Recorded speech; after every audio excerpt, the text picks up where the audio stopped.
Our interview this morning is with Jack Gattis. Jack was born in Fort Worth in June of 1933, Fort Worth, Texas, June of 1933.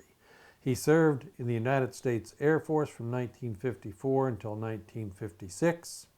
Highest rank attained was Airman Second Class. This interview is conducted at Burleson, Texas on Friday, June the 8th, 2012.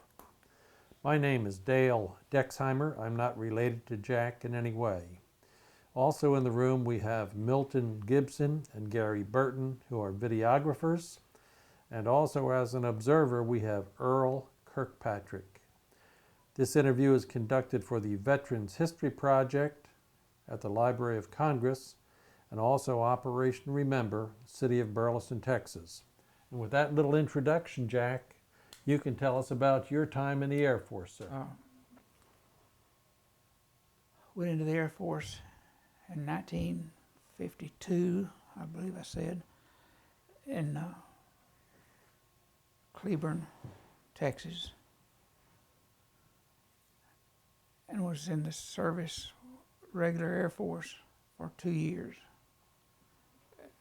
Came out and was in reserve for an additional 4 years, I believe. At which time I, had a choice of discharge or, staying in the service, and I took the discharge and completed my tour at Cleburne area training program. And during my service in the Air Force, I was stationed at Mather Air Force Base, California, for 2 years, at which time I serviced aircraft on the ground after the missions, restocked, fuel supplies and that sort of thing for them. And I had a good time. But then when my tour was up, I did not re-enlist. I had gotten married and had some children on the way. And I stayed in the active, I guess you'd call it active reserve, in Fort Worth for a while, doing what was necessary to kind of clean up where I'd left off. But then I was finally discharged, and my tour was over. I wish I'd stayed. I wish I could go back, but you can't back up. Mm-hmm. But I enjoyed every minute of it.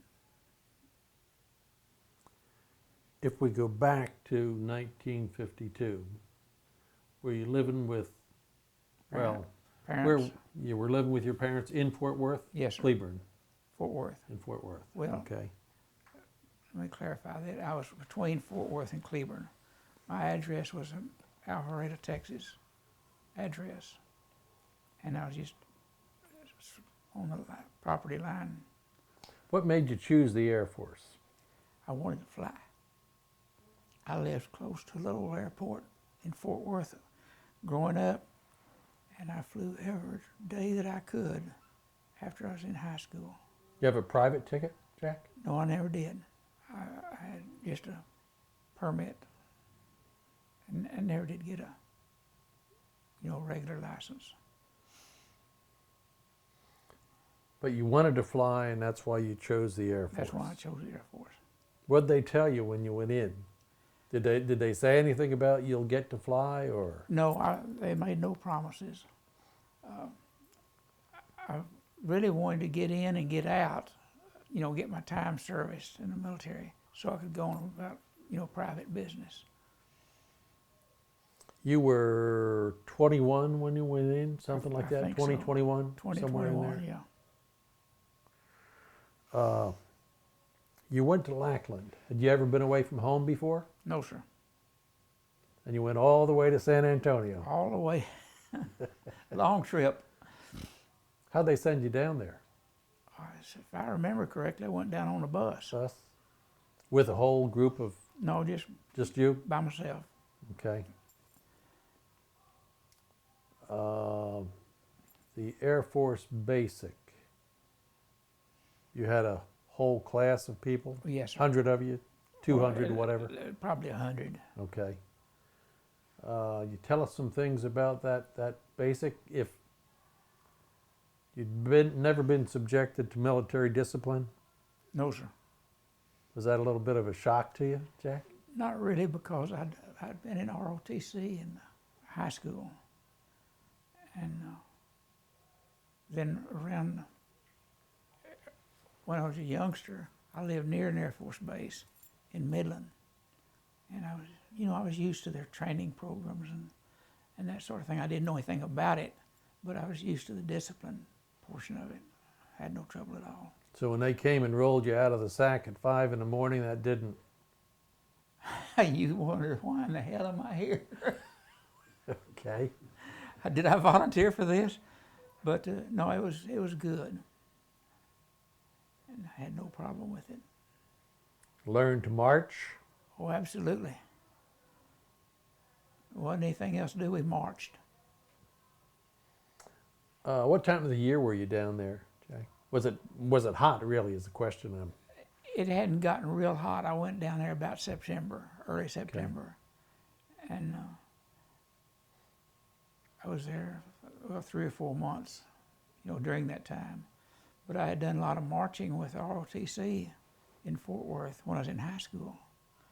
So I was used to hot weather and long walks. Okay. After basic, they send you to any schools? Did you go to an A school or? Okay, you're talking about the aircraft that you serviced? Yes, sir. T-29, which is a twin-engine training aircraft that the Air Force used exclusively for observation, or I said observation, but we called it something else, navigation training. Okay. And of course they flew every day, the weather permitted. You live on the base? No, sir, I lived off the base. Well, I was married early on. Okay. In the service, and then we lived off the base. Marry a girl from Fort Worth or Texas? Across the street. Okay. And drug her out there to California with you? Yes, sir. And you all lived off the base? We lived off the base after I got married. Pretty much 8 to 5 job. You went to the base. Is that pretty much? Yes, sir. It was an 8 to 5 job, unless we, ran over in the weather or something, had something to do. We worked extra, but nobody knew it was extra back then. We just worked. In your 2 years of active, there any people somewhere along the line that you remembered as being outstanding, or maybe a crew chief, a sergeant, somebody along the line that... Yes, sir. Master Sergeant Gaston D. Beach, and he passed away after I left. Just old age finally got him. But he was a mentor to me, because I'd never had any, military time to speak of. But he was a good boss. Kind of took you under his wing. And... Yeah, we did a lot of things together. In fact, we rebuilt an aircraft together in his backyard and flew it. When you were in the service? When I was in the service. So Saturdays and Sundays. And it flew, and you got it certified and all that? Oh yes, sir. He was a good aircraft mechanic, and we didn't have any problem at all. Who flew this airplane? He flew it. He had the license to fly. Of course, I was sitting there and I did some flying, but he was the pilot. Somewhere you have this love of flying, Jack. Yeah. It's why you went in the Air Force. You talk about it. Did you fly after you got out, or is there? I flew a little bit of private flying, but I never did get a private license. Okay.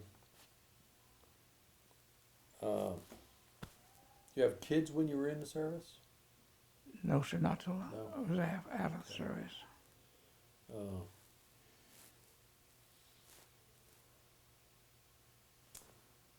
I'm tough, Milton.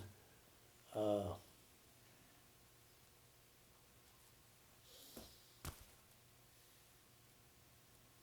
hmm.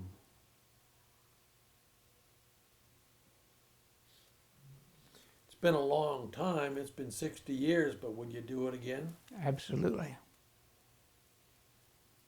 Would you do 20 this time? Knowing what I know now, I would, certainly. I didn't, never had any thoughts then about doing 20 years.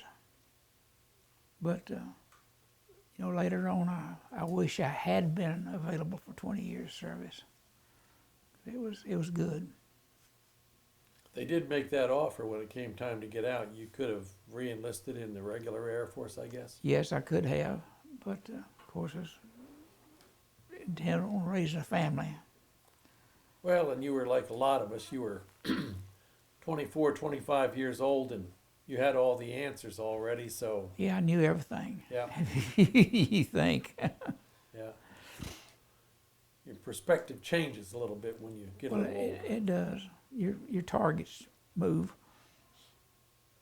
Did you ever use any of the training you had in the Air Force in civilian life?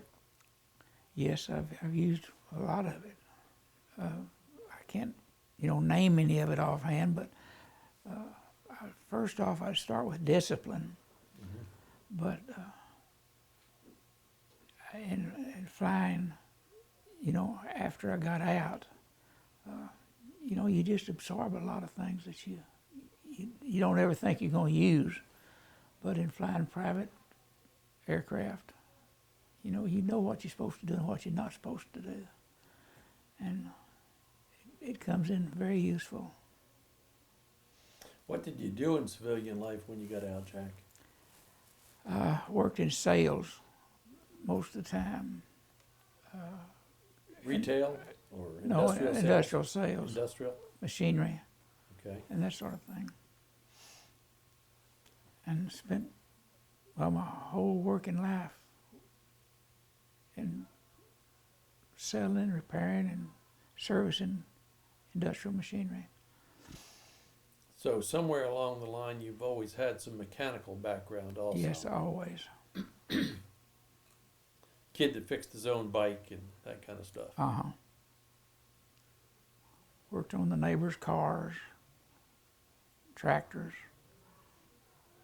And, when I'd go to the airport, if I was out there on Saturday mornings, there wasn't a lot of people around. But if I spotted an oil leak or something like that, I'd, take care of it right there. I didn't have to have a lot of guidance. You said you grew up near a small airport in Fort Worth. Yes, sir. Is it still there?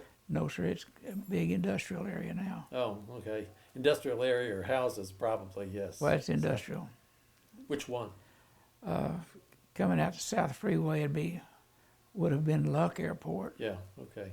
on the left-hand side.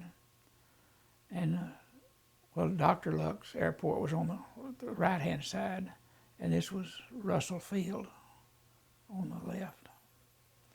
And I flew from both places. I used to get a big kick out of going over to Dr. Luck's. He'd stand there and look at that cigarette in his mouth and forget what he was talking about and put it in his pocket and never put it out. He'd be jumping around out there doing like that. But there's just more experience. He loved to fly and he had the money. It is an expensive sport. That's Oh for yes, sure. it is. Jack, we appreciate you taking the time this morning. Well, I hope I was helpful. I don't know. Everybody adds a little bit to the story, when people look at these things 60, 80 years from now, they'll put all the pieces together and they all fit. So we appreciate the time you spent in the service, sir. Thank you. Appreciate you taking the time this morning. Well, I appreciate the opportunity. You bet. Thank you. You guys have a nice day.